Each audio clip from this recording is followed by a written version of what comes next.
ஆண்டவராகிய இயேசு கிறிஸ்துவினுடைய இனிய திருப்பெயருக்கு மகிமையும் மாட்சியும் குறித்தாக இந்த நாளிலே ஆண்டவரை ஆராதிக்கும்படியாக இணையதளத்தின் மூலமாக என்னோடு இணைந்திருக்கின்ற உங்கள் ஒவ்வொருவரையும் அவருடைய இனிய நாமத்திலே வாழ்த்துகின்றேன். ஜெபிப்போம். மகா கிருபையும் மிகுந்த இரக்கமும் நிறைந்த எங்கள் நல்ல ஆண்டவரே, நீர் எங்களுக்கு அருமையாக ஆசீர்வதித்து கொடுத்திருக்கின்ற இந்த காலை பொழுதிற்காக நன்றி செலுத்திக் கொள்கின்றோம் சுவாமி. ஆண்டவரை இப்பொழுதும் உண்மை ஆராதிக்க வந்திருக்கின்ற ஒவ்வொருவரையும் ஆண்டவரை நீர் ஆசீர்வதித்து உம்முடைய திருவசனத்தின்படி அவர்களை நடத்திட வேண்டுமாய் வேண்டிக் கொள்கின்றோம். ஆண்டவரே, நீர் எங்களுக்கு கொடுக்க போகின்ற திருவசனங்களுக்காக நன்றி செலுத்திக் கொள்கின்றோம். ஆண்டவரே, அவற்றை நாங்கள் எங்களுடைய இருதயங்களிலே ஏற்று எங்களுடைய வாழ்விலை கடைபிடிக்க நீர் கிருபைதாரும். இந்த ஆராதனை முழுவதுமாக எங்கள் மத்தியிலே இருந்து எங்களை ஆசீர்வதியும் பலப்படுத்தும் காத்துக்கொள்ளும். ஆண்டவராய் இயேசு கிறிஸ்து நாமத்திலே வேண்டிக் கொள்கிறோம். அன்பின் ஆண்டவரே, ஆமென். இந்த நாளுக்குரிய திருமறை பாடத்தை நாம் வாசிக்க கேட்போம். வாசிக்க தெரிந்து கொள்ளப்பட்ட வேத பாடம் விடுதலை பயணம் 36ஆம் அதிகாரம் வசனங்கள் 1 முதல் 7 வரை. விடுதலை பயணம் 36ஆம் அதிகாரம் வசனங்கள் 1 முதல் 7 வரை. பெத்சலேலும் ஓலியாவும் மேலும் தூயக அமைப்பு வேலை அனைத்தையும் செய்ய தெரியுமாறு ஆண்டவரிடமிருந்து அறிவிப்புமையும் தொழில் திறமையில் பெற்றிருந்த கலைஞர் யாவரும் ஆண்டவர் கட்டளையிட்டபடி வேலை செய்யட்டும். மக்களின் தாராள காணிக்கைகள். அவ்வாறே மோசே பெத்சலேயையும் ஓலியாவையும் ஆண்டவரிடமிருந்து அறிவுக்கூர்மை பெற்றவரும் உடையவருமான கலைஞர் அனைவரையும் வேலையில் ஈடுபடுமாறு அழைத்தார். தூயக வேலைக்கென்று இஸ்ரேல் மக்கள் கொண்டு வந்த காணிக்கைகள் யாவற்றையும் இவர்கள் மோசே முன்னிலைமையில் இருந்து எடுத்துச் சென்றனர். தொடர்ந்து தன்னார்வ காணிக்கைகள் காலை தோறும் வந்தவன்மையாயிருந்தன. தூயக வேலைகளில் ஈடுபட்டிருந்த கலைஞர் தாங்கள் செய்து கொண்டிருந்த வேலையை விட்டுவிட்டு வந்து மோசையை நோக்கி, மக்கள் கொண்டு வருவது ஆண்டவர் கட்டளையிட்ட வேலைக்கும் அதிகமாகவே உள்ளது என்று அறிவித்தனர்.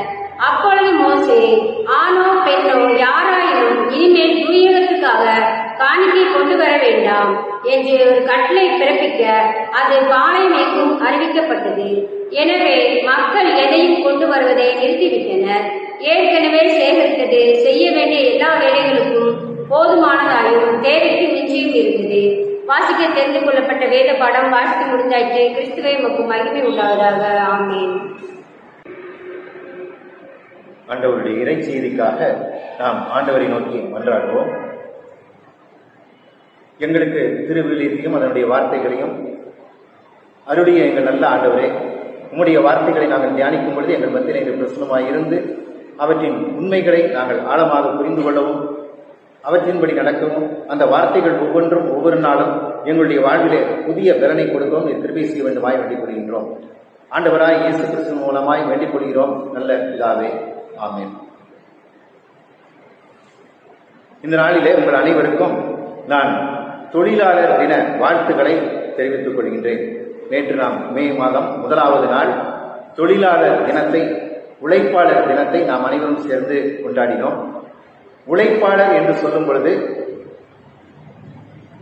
கடினமாக உழைப்பவர்கள், அது மட்டுமல்ல சமுதாயத்திற்காக பணி செய்கின்றவர்கள், கடவுளுக்காக பணியாற்றுகின்றவர்கள், தங்களுடைய குடும்பத்திற்காக பணியாற்றுகின்றவர்கள், இவர்கள் அனைவருமே இவர்கள் குறிக்கின்றதை நாம் அறிந்து கொள்ள வேண்டும். பொதுவாக உழைப்பு என்பது பாவத்தினுடைய விளைவாக கருதப்படுகின்றதை நாம் பார்க்கின்றோம். உழைப்பு என்பது பாவத்தின் விளைவாக கருதப்படுகின்றதை நாம் பார்க்கின்றோம். ஆனால் கடவுள் அதை ஒரு ஆசீர்வாதமாக நியமித்து வைத்திருக்கின்றார் என்பதையும் நாம் புரிந்து கொள்ள வேண்டும். இந்த உழைப்புக்கு ஏற்ற பலனை ஆண்டவர் கொடுக்கின்றார். அது மட்டுமல்ல, இந்த உழைப்பில் நம்மோடு ஆண்டவர் இணைந்து செயலாற்றுகின்றார். இந்த உழைப்பின் மூலமாக நம்மையும் நம்முடைய குடும்பத்தையும் நம்முடைய சமுதாயத்தையும் கடவுள் ஆசீர்வதிக்கின்றவராக இருக்கின்றார் என்று சொல்லி நாம் பார்க்கின்றோம். இந்த நாளினுடைய தியானத்திற்கு மூல வசனமாக நாம் திருப்பாடலிலே 127வது திருப்பாடலிலே 1ஆம் வசனத்தை நாம் வாசிப்போம். ஆண்டவரே வீட்டை கட்டவில்லை எனில்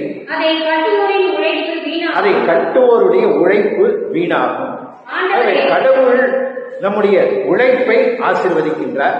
ஒருவேளை நாம் எவ்வளவு கடினமாக உழைத்தாலும் கூட ஆண்டவருடைய அருள், ஆண்டவருடைய துணை நமக்கு இல்லாவிட்டால் அந்த உழைப்பினாலே எந்த பயனும் இல்லை என்பதை இந்த திருவசனம் நமக்கு எடுத்து சொல்லுகின்றது. ஆண்டவர் கொடுத்த சாபம் உழைப்பு என்று கருதுபவர்கள் உண்டு. ஆனால் அது ஆண்டவருடைய சாபம் அல்ல.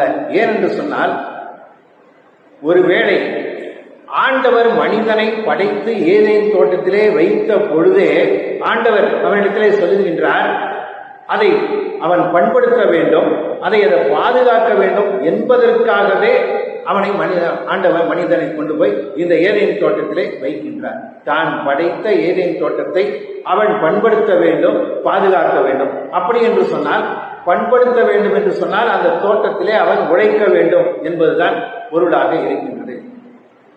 ஒருவேளை அவன் பாவம் செய்த பிறகு ஆண்டவர் அவனை சபிக்கின்றார். ஆனால் அங்கே திருமறை சொல்லுகின்றது, அவன் நெற்றி வேர்வை சிந்து உழைக்க வேண்டும். அது மட்டுமல்ல, அவனுடைய பாவத்தின் நிமித்தமாக பூமி சமிக்கப்படுகின்றது என்றுதான் கடவுள் சொல்லுகின்றார். ஆகவே உழைப்பு என்பது ஒரு சாபம் அல்ல, ஆண்டவர் அவனுக்கு மனிதனுக்கு கொடுத்திருக்கின்ற ஒரு பொறுப்பு என்பதை நாம் முதலாவதாக புரிந்து கொள்ள வேண்டும். நாம் இந்த உலகத்திலே பொதுவாக நமக்காக உழைக்கின்றோம், அல்லது நம்முடைய குடும்பத்தாருக்காக உழைக்கின்றோம், நம்முடைய நாட்டுக்காக உழைக்கின்றோம், இந்த சமுதாயத்திற்காக உழைக்கின்றோம். ஆனால் நாம் கடவுளுக்காகவும் உழைக்கும்படியாக நாம் அழைக்கப்பட்டு இருக்கின்றோம். கடவுளுடைய பணியையும் நாம் செய்யும்படியாக இந்த உலகத்திலே அழைக்கப்பட்டிருக்கின்றோம். கடவுள் தன்னுடைய பணியை செய்வதற்காக பல நிலைகளிலே நம்மை அழைக்கின்றார். பல நிலைகளிலே இருக்கின்றவர்களையும் கடவுள் அழைக்கின்றார். ஒருவேளை ஆடு மேய்க்கின்ற மோசேயை கடவுள் அழைக்கின்றார், ஆடு மேய்த்துக் கொண்டிருக்கின்ற தாவீதை கடவுள் அழைக்கின்றார், யோனாவை கடவுள் அழைக்கின்றார், மீன் பிடித்துக் கொண்டிருக்கின்ற மீனவர்களை கடவுள் அழைக்கின்றார். அது மட்டுமல்ல, ஆயத்துறையில இருக்கின்ற ஒரு ஆயக்காரனை கடவுள் தன்னுடைய திருப்பணிக்கென்று அழைக்கின்றார். அத்திமரத்தின் கீழே இருக்கின்ற நாத்தான் வேலை கடவுள் அழைக்கின்றார். சீடர்களை சிறைபிடிக்கப் போகின்ற பவுலை ஆண்டவர் அழைக்கின்றார். இப்படியாக ஆண்டவர் பல நிலைகளிலே இருக்கின்ற பாமரர்கள், அறிவாளிகள், இப்படியாக பலரையும் தன்னுடைய பணிக்கென்று கடவுள் அழைக்கின்றார். கடவுள் ஒவ்வொருவருக்கும் ஒரு பணியை கொடுக்கின்றார், ஒரு பொறுப்பை கொடுக்கின்றார், ஒரு பணியை கொடுக்கின்றார். ஒருவேளை அது விடுதலை பணியாக இருக்கலாம், மோசேக்கு விடுதலை பணி கொடுக்கப்படுகின்றது. அல்லது வழிநடத்துகின்ற பணியாக இருக்கலாம், மோசே இஸ்ரவேல் மக்களை வழிநடத்தும்படியாக அவனை ஆண்டவர் தெரிந்து கொள்ளுகின்றார். அல்லது ஒரு அரசாட்சி செய்கின்ற ஒரு பொறுப்பு, ஒரு பணியாக இருக்கலாம். தாவீதுக்கு அத்தகைய பணியை ஆண்டவர் கொடுக்கின்றார். அல்லது தன்னுடைய வார்த்தைகளை எடுத்துச் சொல்லுகின்ற பணியாக இருக்கலாம். தன்னுடைய மீட்பை உலகமெங்கும் அறிவிக்கின்ற பணியாக இருக்கலாம். இதற்கென்று ஆண்டவர் சீடர்களை, அப்போஸ்தலர்களை ஆண்டவர் தெரிந்து கொள்கின்றார் என்று சொல்லி நாம் பார்க்கின்றோம். இப்படியாக கடவுளின் பணிக்கென்று தெரிந்து கொள்ளப்பட்ட ஒவ்வொருவரும் அவர்கள் தங்களுக்கு கொடுக்கப்பட்ட பணியை அவர்கள் நிறைவேற்றி முடித்திருக்கின்றார்கள் என்று சொல்லி நம்ம திருமறையிலே நம்மளால பார்க்க முடிகின்றது. ஒவ்வொருவரும் ஆண்டவர் அவர்கள் அழைக்கின்றார், தெரிந்து கொள்ளுகின்றார், ஒரு பொறுப்பை கொடுக்கின்றார். இவர்கள் ஒவ்வொருவரும் தங்களுக்கு ஆண்டவர் கொடுத்த பொறுப்பை நிறைவேற்றி முடிக்கின்றார்கள். ஒருவேளை இந்த பொறுப்புகள் எளிமையானவையாக தோன்றலாம், ஆனால் இவை எளிமையான பொறுப்புகள் அல்ல, சவால் நிறைந்த பொறுப்புகளாக இருக்கின்றது. தங்களுடைய இன்னுயிரை பணயம் வைத்து செய்ய வேண்டிய பொறுப்பாக இருக்கின்றது.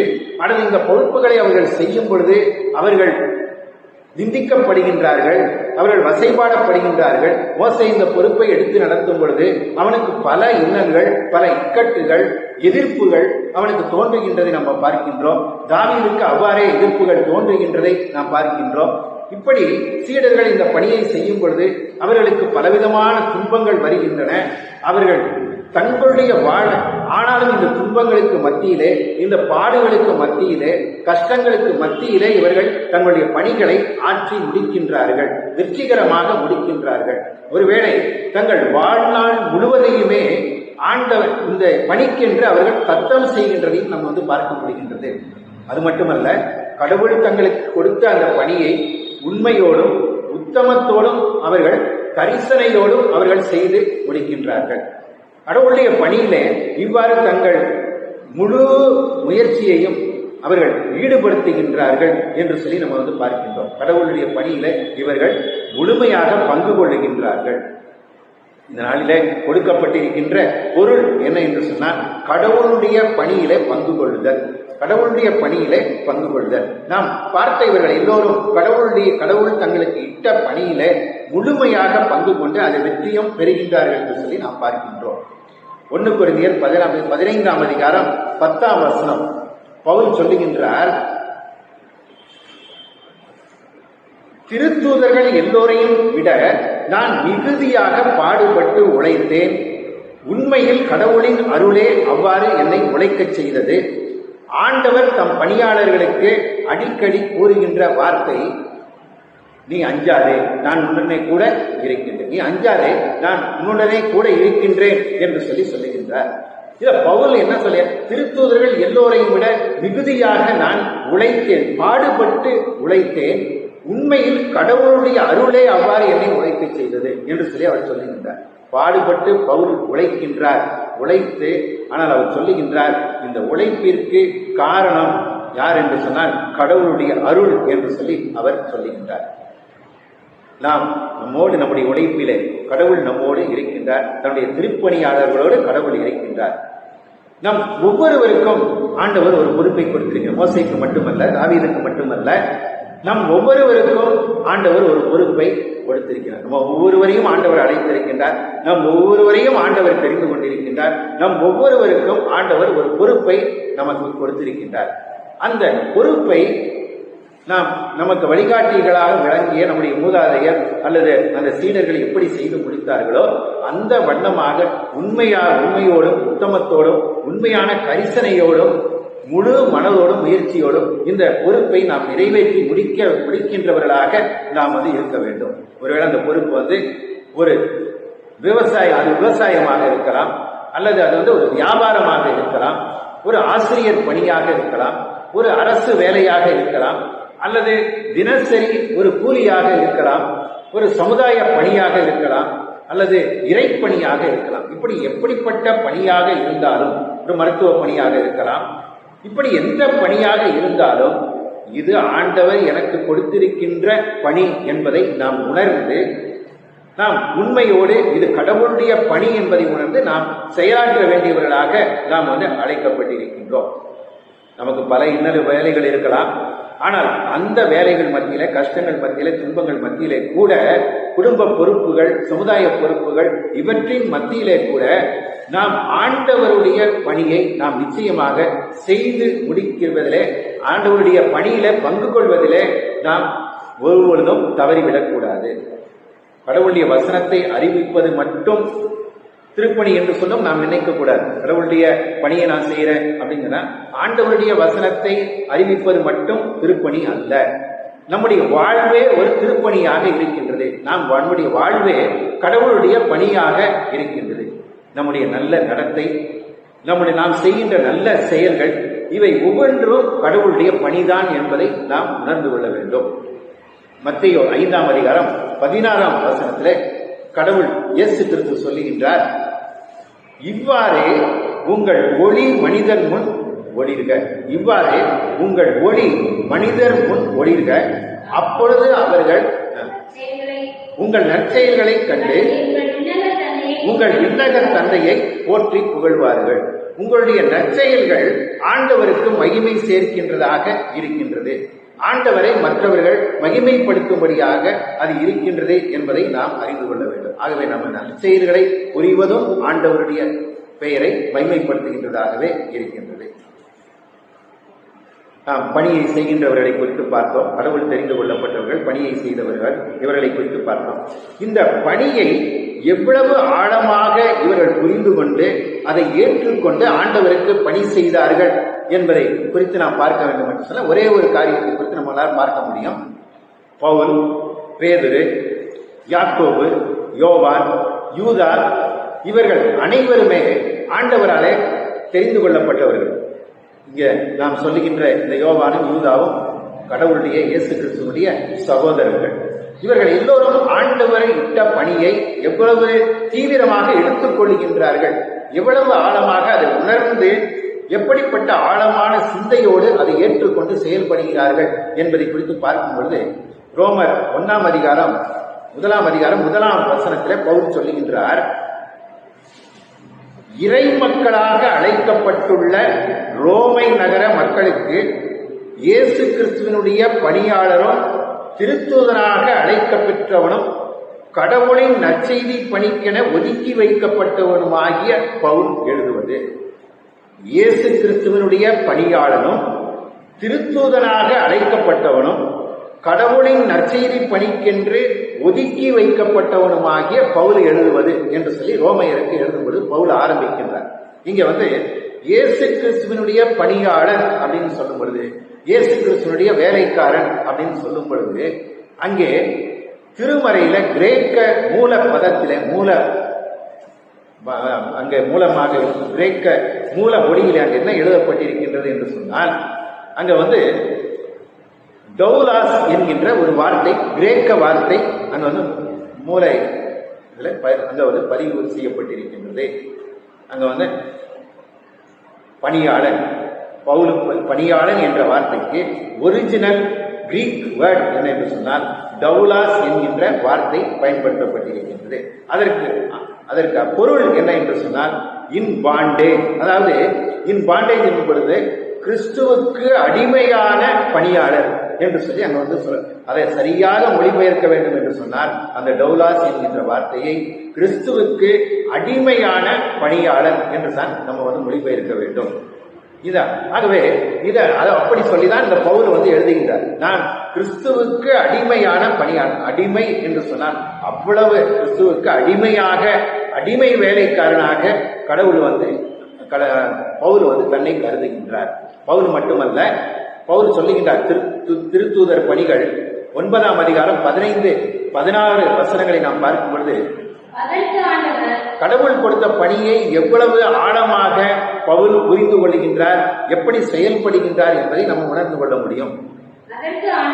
அதற்கு ஆண்டவர் அவரிடம் நீ செல், அவர் பிற இனத்தவருக்கும், பவுலை குறித்து இயேசு சொல்லுகின்றார், அவர் பல பிற இனத்தவருக்கும் அரசருக்கும் இஸ்ரேல் மக்களுக்கும் முன்பாக எனது பெயரை எடுத்து சொல்ல நான் தேர்ந்து கொண்ட கருவியாக இருக்கின்றார். அவர் பிற இனத்தவருக்கும் அரசருக்கும் இஸ்ரேல் மக்களுக்கு முன்பாக எனது பெயரை எடுத்துச் செல்ல நான் தெரிந்து கொண்ட கருவியாக இருக்கின்றார்.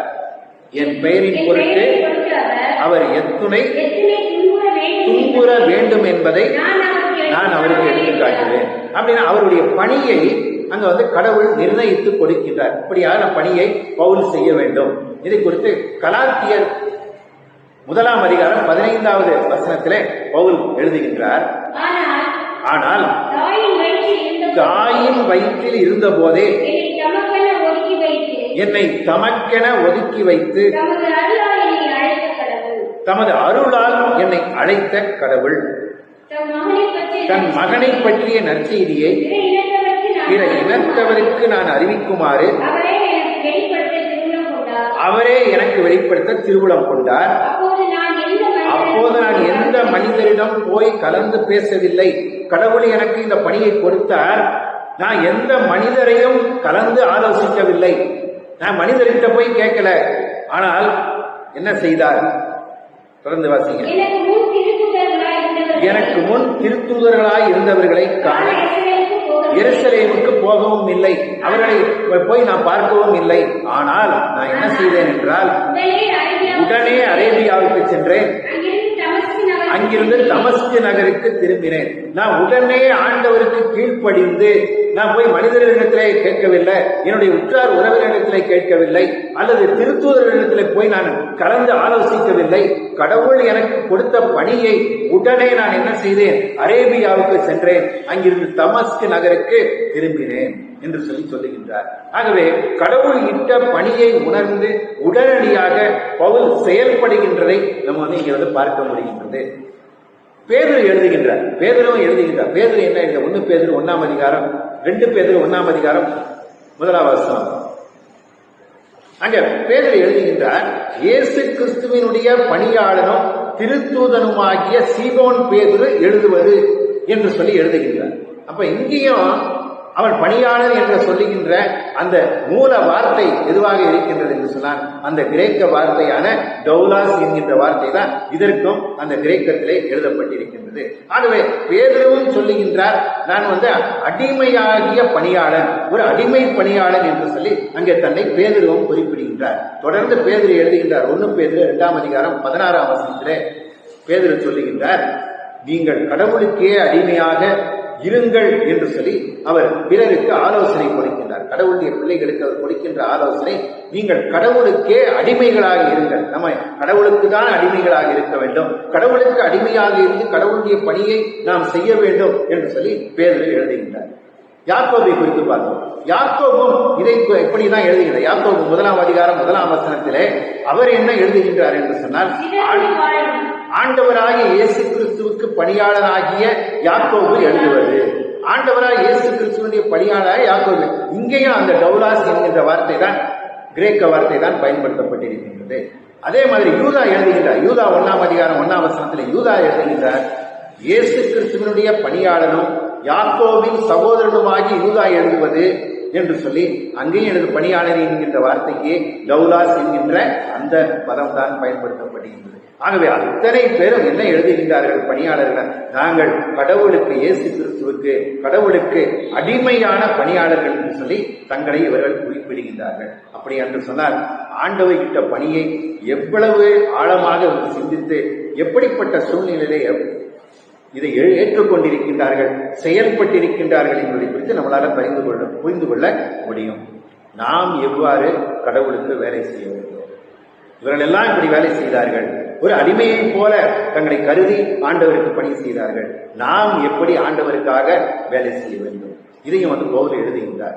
கொலோசையர் 1ஆம் அதிகாரம் 22, 23 வசனங்களில பவுல் இதை குறித்து பேசுகின்றார். கொலோசையர் 2ஆம் அதிகாரம் 3ஆம் அதிகாரம் 22ஆம் வசனம், 3ஆம் அதிகாரம் 22ஆம் வசனம். கொலோசையர் 3:22. அல்ல, அடிமைகளே அடிமைகளே இவ்வுலகில் உள்ள உங்கள் தலைவர்களுக்கு முற்றிலும் கீழ்ப்படி. அடிமைகளே, அடிமை பணியாளர்களே, நீங்கள் என்ன செய்யுங்கள்? இவ்வுலகில் உள்ள உங்கள் தலைவர்களுக்கு முற்றிலும் கீழ்ப்படியுங்கள். உலக பிரகாரமான தலைவர்களுக்கு நீங்கள் முற்றிலும் கீழ்ப்படியுங்கள். மனிதர்களுக்கு உகந்தவர்களாகுமாறு வேலை செய்வதாக காட்டிக்கொள்ளாமல். நீங்க மனிதர்களுக்கு உகந்தவர்களாக நீங்க வேலை செய்ய வேண்டாம், அப்படி உங்களை காட்டிக்கொள்ள வேண்டாம். ஆண்டவருக்கு அஞ்சி முழு மனதோடு வேலை செய்யுங்கள். நீங்க மனிதரை பிரியப்படுத்தாமல் கடவுளை பிரியப்படுத்துங்கள். கடவுளுக்கு உகந்த பணியை நீங்கள் செய்ய வேண்டும்.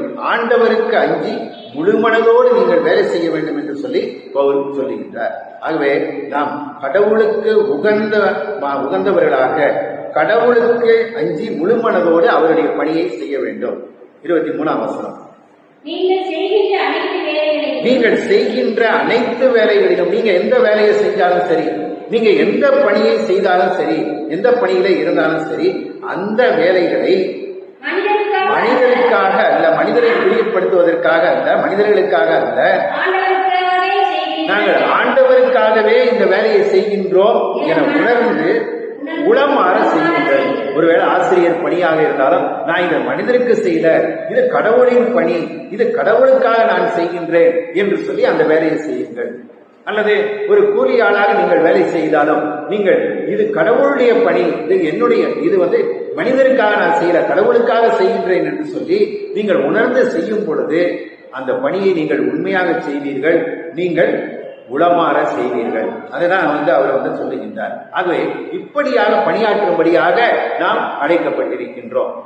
நம்முடைய ஆற்றலை சார்ந்து அல்ல, என்னுடைய வலிமையை, என்னுடைய பலத்தை சார்ந்து அல்ல, நம்முடைய அறிவை சார்ந்து அல்ல, என்னுடைய நான் பெரிய ஞானி, நான் நிறைய படித்தவன் என்று சொல்லி நம்முடைய அறிவை சார்ந்து அல்ல, அல்லது நம்முடைய முயற்சி சார்ந்த அல்ல, நான் நிறைய முயற்சி பண்ணேன், நான் முயற்சி செய்துதான் இதை முடித்தேன் என்பதாகவும் அல்ல. இப்படி அல்ல. ஆனால் நாம் ஆண்டவரை சார்ந்த எந்த பணியையும் செய்ய வேண்டும். நம்முடைய ஆற்றலை சார்ந்த அதை நம்பி கிடையாது, நம்முடைய அறிவை நம்பி கிடையாது, அல்லது நம்முடைய முயற்சியை நம்பி கிடையாது, நமக்கு பக்கபலமாக இருக்கின்ற மற்ற மனிதர்களை நம்பி கிடையாது. பவுல் சொன்ன மாதிரி நான் மனிதர்கிட்ட போல நான் நேரடியா என்னுடைய வேலையை ஆரம்பிச்சிட்டேன், அப்படி மனிதர்களை நம்பி அல்ல. நம்ம ஆண்டவருடைய பணியை நம்ம ஆண்டவரை நம்பி ஆண்டவரை சார்ந்து இந்த பணியை செய்ய வேண்டியவர்களாக இருக்கின்றோம். நீதிமொழிகள் 3ஆம் அதிகாரம் 5-6 வசனங்கள். நீதிமொழிகள் 3ஆம் அதிகாரம் 5-6 வசனங்கள். அங்க சாலமோன் ரொம்ப அழகாக சொல்லுகின்றார். ஞானியாகிய சாலமோன் இதை குறித்து அழகாக சொல்லுகின்றார். முழு மனதோடு ஆண்டவரை நம்பு. நீ முழு மனதோடு ஆண்டவரை நம்பு. உன்னுடைய சொந்த அறிவு, உன்னுடைய சொந்த ஆற்றல் இதை நீ சார்ந்து நில்லாதே. உன்னுடைய சொந்த அறிவையோ உன்னுடைய சொந்த வலிமையையோ பலத்தையோ நீ சார்ந்து நில்லாதே. நீ எதை செய்தாலும் ஆண்டவரை மனதில் வைத்து செய். அப்பொழுது அவர்களுடைய பாதைகளை செவ்வையாக்குவார். நீ எதை செய்தாலும் கடவுளுக்காக செய்ய, கடவுளை முன்னிட்டு செய்ய, கடவுளை சார்ந்து இந்த செயலை நீ செய்ய. அப்போ உன்னுடைய பாதைகளை ஆண்டவர் செம்மையாக்குவார் என்று சொல்லி சாலமோன் சொல்லுகின்றார். இறுதியாக விடுதலை பயணம் 36ஆம் அதிகாரம் நான் வாசிக்க கேட்ட அந்த பகுதியில 1ஆம் வசனத்தை நாம் பார்ப்போம். விடுதலை பயணம் 36ஆம் அதிகாரம் 1ஆம் வசனம். மேலும் தூய அமைப்பு வேலை செய்ய அனைத்தையும் செய்ய தெரியுமாறு ஆண்டவரிடமிருந்து அறிவிப்புமையும் தொழில் திறமையும் பெற்றிருந்த கலைஞர் யாவரும் ஆண்டவர் கட்டளைப்படி வேலை செய்யட்டும். இங்க பெத்சலேம் ஆண்டவரே நம்மை தம்முடைய பணிக்காக தெரிவு செய்கின்றார். இங்க பார்க்கிறோம், பெத்சலேலும் ஒகோலியாவும் மேலும் தூயக அமைப்பு வேலை அனைத்தையும் செய்ய தெரியுமாறு ஆண்டவரிடமிருந்து அறிவிக்கூர்மையும் தொழில் திறமையும் பெற்றிருந்த கலைஞர் யாவரும் ஆண்டவருடைய கட்டளைப்படி வேலை செய்யும்.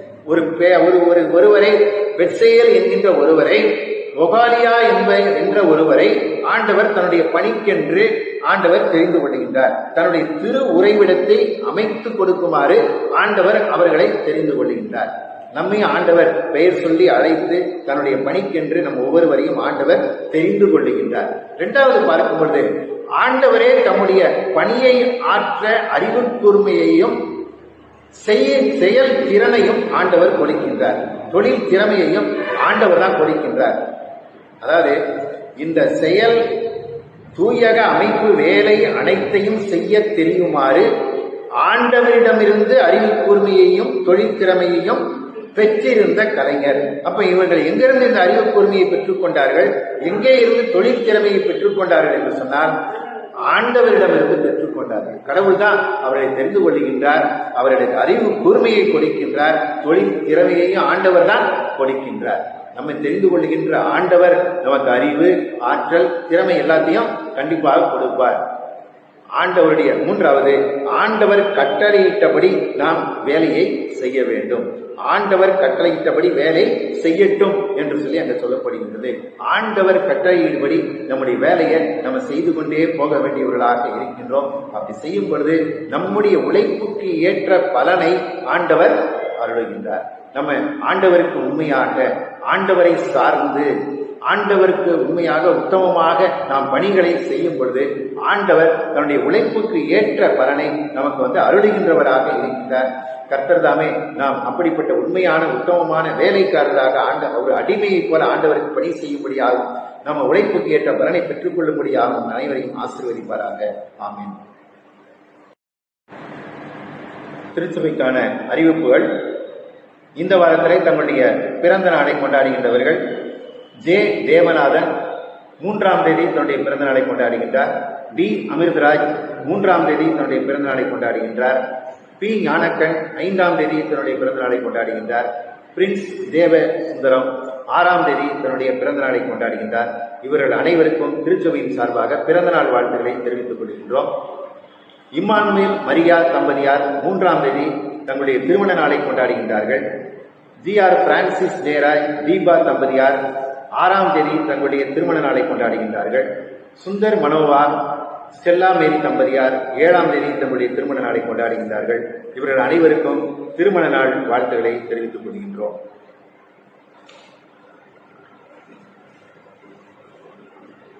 திருமண அறிக்கை.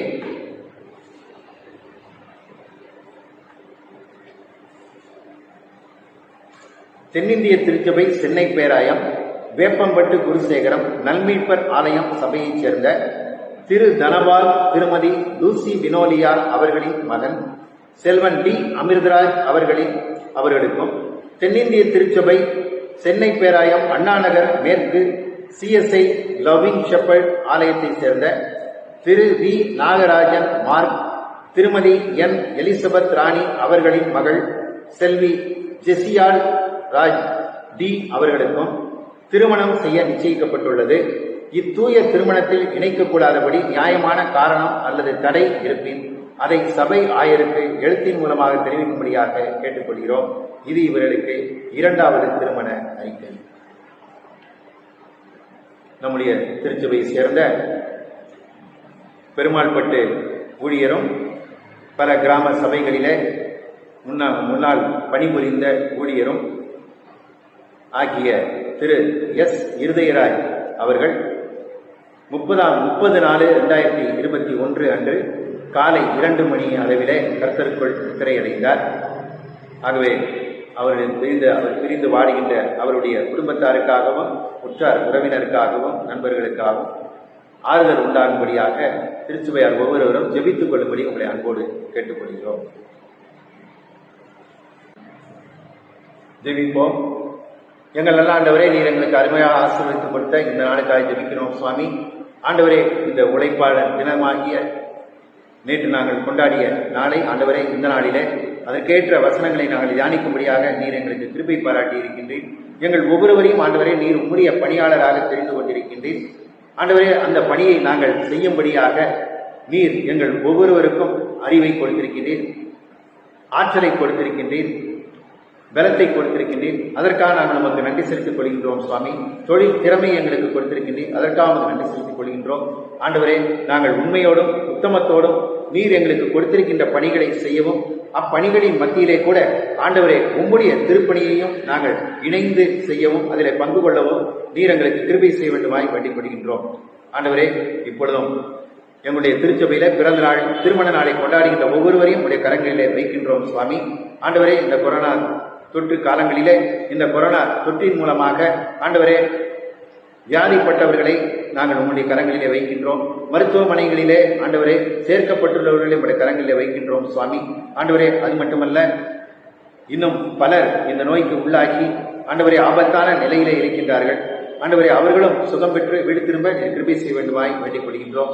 உலகம் முழுவதும் தொற்றி இருக்கின்ற நோயானது ஆண்டவரே அது தடுத்து நிறுத்தப்படவும் ஆண்டவரே மக்கள் மீண்டுமாக ஒன்றாக இணைந்து ஆண்டவரே அவர்கள் சாதாரணமாக தங்களுடைய வழக்கமான வாழ்வை அவர்கள் வாழவும் நீர் கதவுகளை திறந்துள்ள வேண்டுமாய் வேண்டிக்கொள்கின்றோம். திருச்சபைகள் திறக்கப்படவும் ஆண்டவரை மீண்டுமாக ஆராதனைகள் நடைபெறவும் நீர் கிருபை செய்ய வேண்டுமாய் வேண்டிக் கொள்கின்றோம். தொடர்ந்து எங்கள் ஒவ்வொருவரையும் உங்களுடைய கரங்களிலே வைக்கின்றோம். ஆண்டவரை திருமண வாழ்விலே இணைக்கப்பட போகின்ற அமிர்தராஜ் உங்களுடைய கரங்களிலே வைக்கின்றோம் சுவாமி. ஆண்டவரே, அவரையும் அவருடைய குடும்பத்தாரையும் நீர் ஆசீர்வதியும், மணப்பெண்ணின் குடும்பத்தாரையும் நீர் ஆசீர்வதியும் சுவாமி. ஆண்டவரே, அந்த திருமண முயற்சிகளிலே உங்களுடைய கிருபை அவர்களோடு கூட இருந்து அவருடைய தேவைகளை சந்திக்கப்பட நீர் கிருபை செய்ய வேண்டுமாய் வேண்டிக் கொள்கின்றோம். இந்த கொரோனா தொற்று காலத்திலே அந்த திருமணமானது ஆண்டவரை மகிழ்வோடும் ஐக்கியத்தோடும் நல்ல முறையிலும் அமைதியோடும் நடந்து முடிய நீர் கிருபை செய்ய வேண்டுமாய் வேண்டிக் கொள்கின்றோம். எங்களை விட்டு உம்மிடமாய் கடந்து வந்த எங்களுடைய சகோதரர் S இருதயராஜ் அவர்களுக்காக நாங்கள் வேண்டிக் கொள்கின்றோம் சுவாமி. ஆண்டவரே, அவர்கள் ஆற்றிய பணிகளுக்காக நாங்கள் நன்றி செலுத்திக் கொள்கின்றோம். உம்முடைய பணியை அவர்கள் செய்ததற்காக நன்றி செலுத்திக் கொள்கின்றோம் சுவாமி. ஆண்டவரே, இப்பொழுதும் அவரை பிரிந்து வாடுகின்ற குடும்பத்தார் ஒவ்வொருவருடைய கரங்களிலே வைக்கின்றோம். நீரே அவர்களுக்கு ஆறுதலையும் தேர்தலையும் கட்டளையிட்டுள்ள வேண்டுமாய் வேண்டிக் கொள்கின்றோம். அவருடைய பிள்ளைகள் ஆண்டவரே, அவருடைய பேர பிள்ளைகள் ஆண்டவரே, அவரை இழந்து தவிக்கின்ற மனைவி உற்றார் உறவினர் ஒவ்வொருடைய கரங்களிலே வைக்கின்றோம் சுவாமி. வருகின்ற நாட்களிலே அவர்கள் ஆறுதலையும் தேர்தலையும் எடுத்து பெற்றுக்கொண்டு ஆண்டவரை மீண்டும் மன மகிழ்ச்சியையும் ஆண்டவரை மன அமைதியும் பெற்றுக்கொள்ள நீர் கிருபை செய்ய வேண்டுமாய் வேண்டிக் கொள்கின்றோம். அந்த குடும்பத்தின் தேவைகளை நீர் சந்தித்துள்ளோம். தொடர்ந்து நடைபெறுகின்ற நிகழ்வுகளை நீரே அவர்களுக்காக நடத்தி கொடுத்துள்ளோம். உம்முடைய கரங்களிலே அந்த குடும்பத்தார் ஒவ்வொருவரையும் நாங்கள் வைக்கின்றோம். தொடர்ந்து ஆண்டவரே, நீர் எங்கள் மத்தியிலே பிரசன்னமாயிருந்து எங்களை நீர் ஆசீர்வதித்து வழிநடத்தும். ஆராதனையில் கலந்து கொண்டிருக்கின்ற ஒவ்வொருவரையும் இந்த கரங்களில் வைக்கின்றோம் சுவாமி. எங்களுடைய தேவைகளை அறிந்திருக்கின்ற ஆண்டவரே, எங்கள் ஒவ்வொருவரின் தேவைகளையும் ஆண்டவர் பூர்த்தி செய்ய வல்ல ஆண்டவர் நீர். எங்கள் தேவைகளை இடத்திலே நாங்கள் சொல்லும் பொழுது ஆண்டவரை நீர் அவைகளை எங்களுக்கு நிறைவேற்றி கொடுத்துள்ள வேண்டுமாய் வேண்டிக் கொள்கின்றோம். எங்கள் ஒவ்வொருவருக்கும் சுகத்தையும் திறனையும் ஆண்டவரே நோய் எதிர்ப்பு சக்தியையும் நீர் கொடுத்துள்ள வேண்டுமாய் வேண்டிக் கொள்கின்றோம். ஆண்டவரே, எங்கள் ஒவ்வொருவருக்கும் நோய் தொற்று ஏற்படாதபடி நீர் எங்களை காத்து வழிநடத்த வேண்டுமாய் வேண்டிக் கொள்கின்றோம். எங்களுடைய பணிகளுக்கு நாங்கள் செல்லவும் ஆண்டவரை பத்திரமாய் திரும்பவும் கிருபை செய்ய வேண்டுமாய் வேண்டிக் கொள்கின்றோம். உம்முடைய கரங்களில் எங்கள் ஒவ்வொருவரையும் நாங்கள் ஒப்படைக்கின்றோம். நீரை எங்களை காத்து வழிநடத்தும். உம்முடைய திருப்பணியை நாங்கள் முனைவோடு செய்ய நீர் எங்களுக்கு ஆற்றலையும் அறிவையும் திறமையும் நீர் கொடுத்துள்ளோம். ஆண்டவராய் இயேசு கிறிஸ்துவிலே வேண்டிக் கொள்கிறோம். அன்பின் ஆண்டவரே, ஆமென். என் ஆத்துமாவே கர்த்தரை ஸ்தோத்திரி, என் முழு உள்ளமே அவருடைய பரிசுத்த நாமத்தை ஸ்தோத்திரி. என் ஆத்துமாவே கர்த்தரை ஸ்தோத்திரி, கர்த்தர் செய்த சகல உபகாரங்களையும் மறவாதே. ஆமென். நம்முடைய ஆண்டவராய் இயேசு கிறிஸ்துவின் கிருபையும் பிதாவாகிய தேவனுடைய அன்பும் தூய ஆவியானவருடைய துணையும் நம் அனைவரோடும் எப்பொழுதும் இருந்து நம்மை ஆசீர்வதித்து வழிநடத்தி நமக்கு ஆறுதலையும் தேறுதலையும் மன அமைதியையும் சந்தோஷத்தையும் சமாதானத்தையும் அருளுவாராக.